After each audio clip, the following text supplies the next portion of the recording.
নমস্কার বন্ধুরা, আমি সঞ্চিতাস এসএস রেসিপিসে আপনাদের সবাইকে স্বাগত। নিশ্চয়ই ভালো আছেন, সুস্থ আছেন এবং আনন্দে আছেন। এই শীতকালে ফুলকপি তরকারি খাবেন না এমনটাও কি হয় নাকি? তো ফুলকপি তরকারি কত সুন্দরভাবে আর একদম খুব কম তেল মশলার মধ্যেও এত সুন্দর গ্রেভি কি সুন্দর দেখুন তো। একদম মনে হবে আপনি কোনো অনুষ্ঠান বাড়িতে খাচ্ছেন, তাও আবার নিজের বাড়িতে বসে। ভীষণ অপূর্ব স্বাদের এই ফুলকপি তরকারিটা আপনি খুব ইজিলি খুব অল্প তেল মশলায় এবং বেসিক কিছু তেল মশলা যা কিছু মশলাপাতি আপনার রান্নাঘরে আছে তাই দিয়েই বানিয়ে নিতে পারবেন। চলুন দেখে নিই তাহলে। এখানে আমরা ফুলকপিগুলোকে বেশ বড় বড় করে কাট করে নিয়েছি। আর এই রান্নাটাতে সর্ষের তেলে কিন্তু রান্নাটা করুন, তাহলে স্বাদ আরেকটু ভালো হবে। তবে আপনি আপনার পছন্দ মতন তেলও ব্যবহার করতে পারেন। আসলে বাঙালির বাড়ির মতন যদি খেতে চান তাহলে সর্ষের তেল কথা বললাম। তো এখানে আমরা একটুখানি ফুলকপিটা ভাজবো, তার আগে এর সাথে একসাথে দিয়ে দিচ্ছি আমরা হলুদ। তো এখানে কিন্তু কপিটাকে আমি একদম কোনো রকমভাবে ভাপিয়ে নেওয়া বা এরকম কিছু করিনি, বড় বড় করে কাট করে নিয়েছি। পোকা আছে কিনা দেখে নিয়েছি, ভালো করে ধুয়ে নিয়েছি, নিয়ে এই রকম করে দিয়ে দিলাম। এখানে হচ্ছে মেথি চিকেন। এই মেথি চিকেনটা আমার চ্যানেলে অলরেডি আপলোডেড, আপনি একবার ট্রাই করতে পারেন, ভীষণ ইয়ামি খেতে। এই রান্নার জন্য টমেটো, আদা, একটা লঙ্কা আর একটুখানি চার মগজ আমি একসাথে বেটে নেব। তো এখানে কপিগুলোকে লাল লাল করে ভেজে নিতে হবে, না হলে না একটা বাজে গন্ধ বেরোবে। কিন্তু এখানে কপিটা ভাজি, ততক্ষণে আমাদের এই মশলাটা রেডি হবে। এবার কপিটা ভেজে তুলে নিয়েছি আর দিয়ে দিচ্ছি কিছু শুকনো ফোড়ন হিসাবে জিরে, শুকনো লঙ্কা, তেজপাতা। এখানে দেব আলুগুলোও বড় বড় করে কেটেছি। আর আমি এখানে দারচিনি আর ছোটো এলাচও দিয়েছি। এই ফোড়নটা দেবার পরে আলুগুলো যখন দিলাম তখনও কিন্তু আমরা একটুখানি হলুদ দেব। হলুদ দিলে না তরকারির মধ্যে একটা ভালো কালার আসবে, আর হলুদের একটা উপকারী গুণ তো আছেই অবশ্যই। তো আলুগুলোকেও আমরা খুব ভালো করে ভেজে নেব। আলুকেও কিন্তু সেদ্ধ করে বা ভাপিয়ে কিন্তু নিইনি। মশলাটা আমাদের রেডি হয়ে গেছে। এবার কপিগুলো তুলে নিলাম, আলুটাও তুলে নিলাম। মশলাটা আমরা এবার কষিয়ে নেব। এই মশলাটা, বাটা মশলাটা যেটা আমরা কষাবো, তার সাথে দিয়ে দিচ্ছি নুন, হলুদ, একটুখানি ধনের গুঁড়ো আর একটুখানি চিনি তো অবশ্যই লাগবে, 2 চামচ চিনি।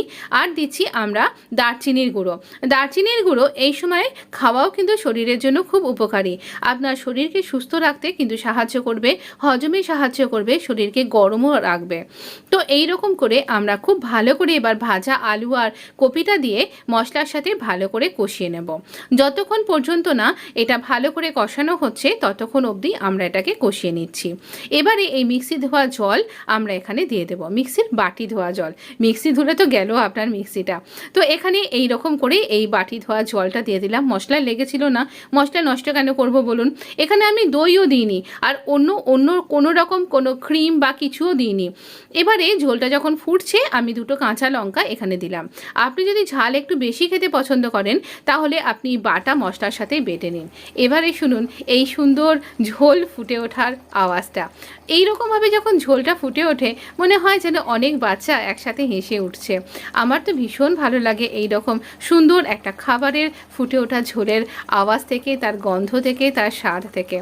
আর এই সাথে এরকম ধোঁয়াটা উঠতে থাকে, ভীষণ ভালো লাগে। আপনি বলুন কীরকম লাগে? তাহলে আর কি, গরম ভাতের সাথে কিংবা একদিনকে খুব সুন্দর করে মিষ্টি পোলাও বানালেন, তারও রেসিপি আমার চ্যানেলে পেয়ে যাবেন। তার সাথে বা নিরামিষ দিনে কিছু একটা বানিয়ে নিলেন জিরা রাইসের সাথে, আর রুটি পরোটার সাথেও তো কিন্তু এটা দারুণ লাগবে। তা আপনি কীভাবে এটা ট্রাই করছেন আমাকে জানাতে ভুলবেন না। তো আমার রান্নাটা কিন্তু একদম রেডি। ঝোলটা একটু ঘন হয়ে গেছে, আমি দিয়ে দিচ্ছি গরম মশলা। আপনি যদি ঘি খান তাহলে এখানে এর সাথে সামান্য একটু ঘি দিয়ে দিন। যদিও 5 বছর ধরে আমি কিন্তু ঘি খাই না, আমার রান্নার কোনো স্বাদের তুলনা হয় না। প্রচুর সুন্দর সুস্বাদু রান্না কিন্তু আমরা খেয়ে থাকি। তো এবার মশলাটা দিয়ে খুব ভালোভাবে আমরা মিশিয়ে নিলাম। আর এবার আপনাকে সার্ভ করার পালা। এবারে এই রকম করে আমরা সার্ভ করলাম। আমরা সাধারণত বাঙালিরা এর সাথে কিন্তু ধনেপাতা ব্যবহার করি না। তাহলে এই কপি আর এর সাথে যে একটা আলুর সুন্দর একটা ফ্লেভারও থাকে, বা তার সাথে এই যে গরম মশলার একটা সুন্দর সুগন্ধ, এটা যাতে নষ্ট না হয়ে যায়। কিন্তু ধনেপাতাটা মিশিয়ে খেতেও কিন্তু বেশ ভালো লাগে। তাই জন্য আমি সার্ভ করার পরে ধনেপাতা দিয়ে একটু গার্নিশ করে দিয়েছি। তাও খুব দেখুন সামান্য একটা জায়গায় রেখেছি যাতে সেই ফ্লেভারটা সব জায়গায় ছড়িয়ে না পড়ে। আপনি এরকমটাও কিন্তু করতে পারেন। তবে আমাকে জানাতে ভুলবেন না এই সুন্দর গ্রেভি ফুলকপি আলুর তরকারিটা আপনি ঠিক কী দিয়ে সার্ভ করেছিলেন বা আপনি কবে ট্রাই করলেন। অবশ্যই জানাতে ভুলবেন না। যেদিনকে আপনি একদম উইদাউট অনিয়ন গার্লিক কিছু ট্রাই করবেন মনে করছেন, সেদিনকে এই রেসিপিটা অবশ্যই ট্রাই করে ফেলুন, আপনার নিশ্চয়ই ভালো লাগবে। ভালো কথা, সন্দেশটা এখনও ট্রাই করেননি বুঝি? তাহলে কবে ট্রাই করবেন? রেসিপিটা দেখে নিয়ে তাড়াতাড়ি করে ট্রাই করে নিন, নলেন গুড় তো চলে যাবার সময় হয়ে যাবে তখন। ভালো থাকবেন, সুস্থ থাকবেন। Please subscribe my channel. ধন্যবাদ বন্ধু।